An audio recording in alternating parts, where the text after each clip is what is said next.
Mari kita lihat penjelasan daripada pendeta Dr. Misha ini, teman-teman. WH disebut tetragrammaton. Nama ini sangat sakral, tidak boleh disebut sembarangan. Jadi bangsa Israel tidak tahu bagaimana menyebutkannya karena tidak ada huruf hidup di dalamnya. Apakah Yehova, Yahweh, atau bagaimana? Tidak ada yang tahu. Karena itu tetragrammaton ini mereka ganti dengan kata Adonai yang artinya sama, yaitu Tuhan.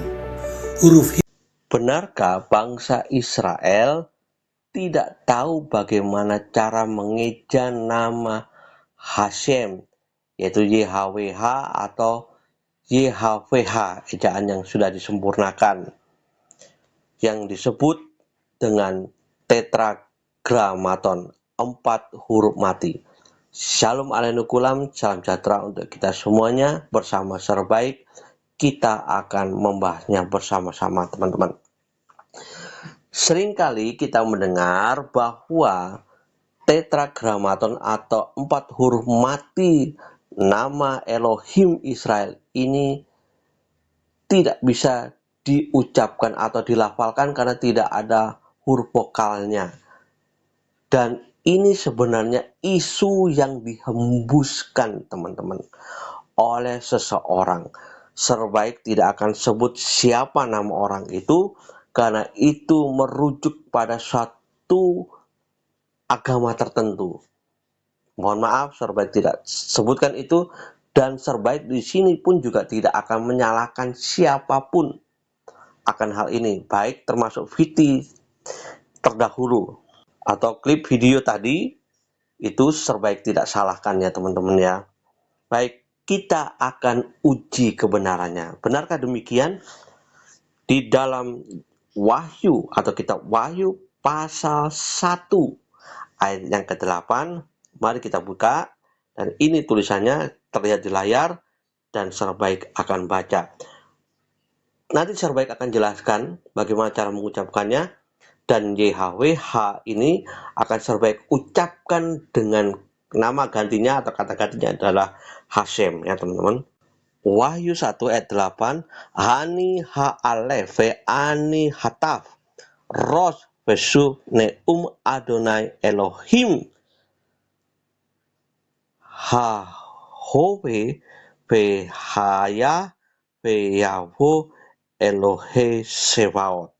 Jadi kalau teman-teman melihat ada tanda atau huruf berwarna hijau itu adalah YHWH, dan satunya lagi adalah HHVH, teman-teman.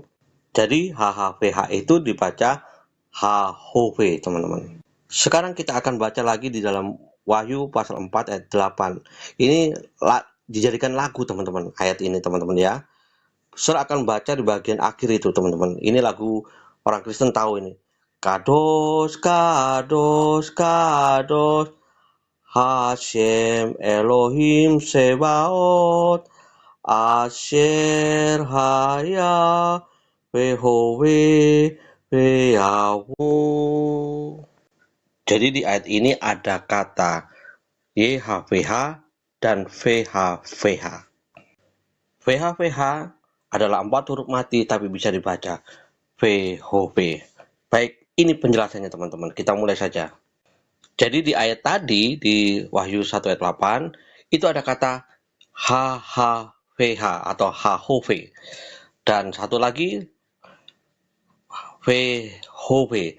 Jadi YHWH itu berasal dari kata HVH, teman-teman. Apa artinya HVH? Artinya adalah ada. Dengan ditambah H di depannya tadi, HHV, maka artinya sang ada. VHV artinya dan yang ada. Lalu bagaimana HVH ini bisa menjadi YHVH, teman-teman? Ini adalah bentuk impression 3 maskulin, teman-teman.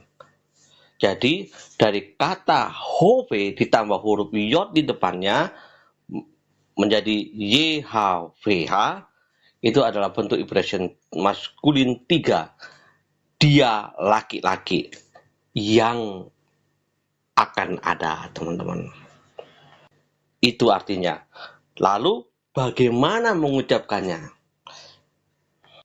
Kita sudah tahu bahwa kata YHWH itu berasal dari kata HVH, Hove pengucapannya. Ditambah huruf Yod menjadi Yahweh atau Yahweh gitu ya teman-teman.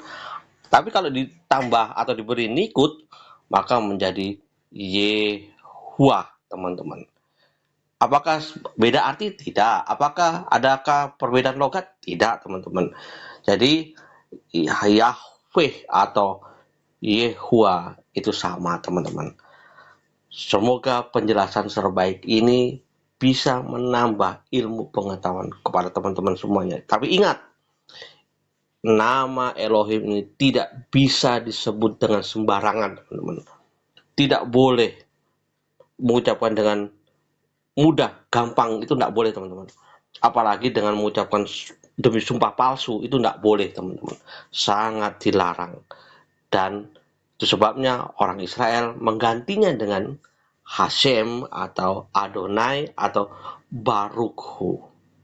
Hashem memberkati kita semuanya. Amin.